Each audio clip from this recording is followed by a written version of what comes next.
नमस्कार, आप देख रहे हैं पेप्टिक टाइम मध्य प्रदेश समाचार और मैं हूं अंकुर यादव। मध्य प्रदेश में कोरोना अपडेट्स को लेकर इस बुलेटिन में आपका स्वागत है। इस बुलेटिन में जानेंगे गुरुवार को यानी कि 23 अप्रैल को मध्य प्रदेश में कोरोना के आंकड़े कहां तक पहुंचे और कोरोना संकट काल के बीच आज की बड़ी खबरें क्या रही। सबसे पहले नजर डालते हैं मध्य प्रदेश के कोरोना आंकड़ों पर।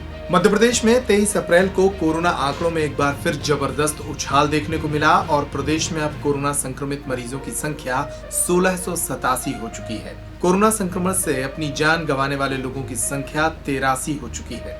इसके साथ ही मध्य प्रदेश के जिलों में अगर कोरोना संक्रमित मरीजों की संख्या पर नजर डालें तो इंदौर में अब मरीजों की संख्या 945 हो चुकी है। इंदौर में 22 नए मरीज सामने आए हैं। भोपाल में भी 20 नए मरीज सामने आने के बाद संख्या 323 हो चुकी है। तो वहीं उज्जैन में एक ही दिन में सबसे बड़ा उछाल देखने को मिला जब 35 नए मरीज सामने आए और संख्या बढ़कर 76 हो चुकी है।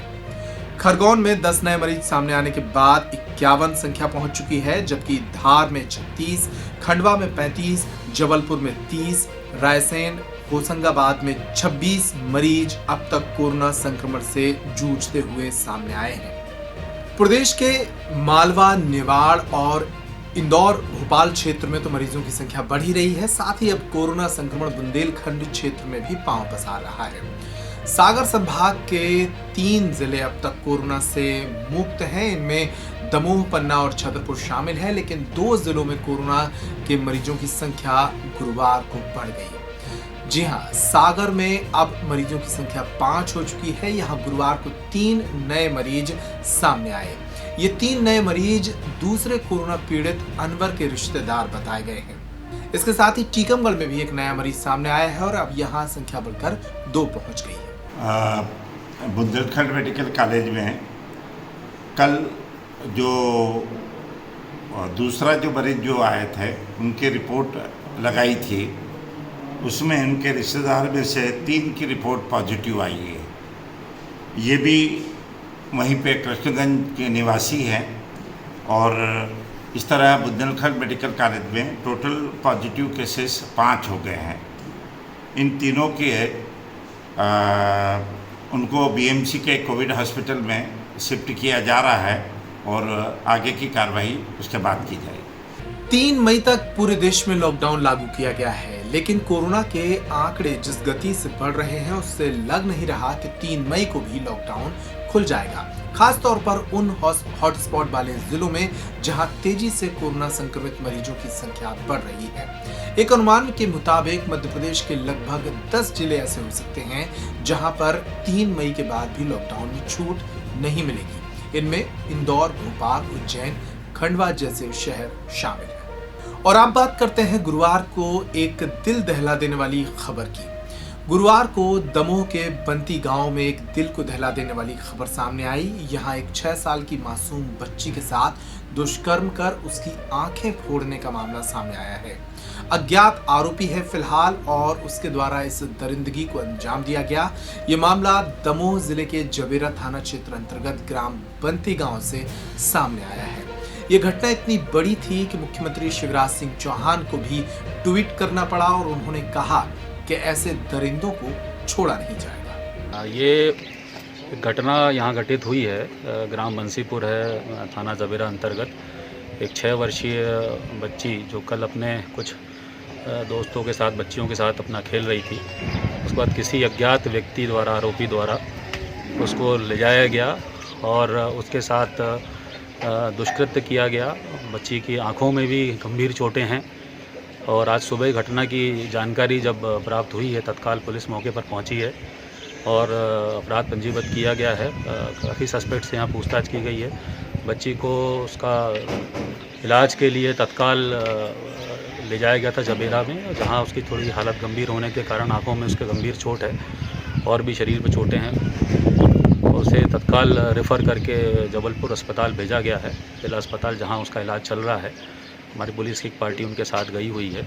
यहां पर मैं स्वयं, अतिरिक्त पुलिस अधीक्षक, एफएसएल की टीम, सभी अधिकारी यहां पर पहुंच गए हैं और लगातार हम लोग पूछताछ कर रहे हैं। कई सस्पेक्ट से पूछताछ की गई है, इसमें कुछ हम लोग को कुछ सुराग रसी भी प्राप्त हो रही है, उसको हम लोग कंफर्म कर रहे हैं, वेरीफाई कर रहे हैं और शीघ्र इस आरोपी की पतारसी करके गिरफ्तारी की जाएगी और कठोर कार्रवाई की जाएगी उसके ऊपर। और अब बात करते हैं कोरोना संक्रमण से जूझ रहे मध्य प्रदेश में किस तरह से लोग जन जागरूकता अभियान चला रहे हैं और लोगों को घर पर सुरक्षित रहने की अपील कर रहे हैं।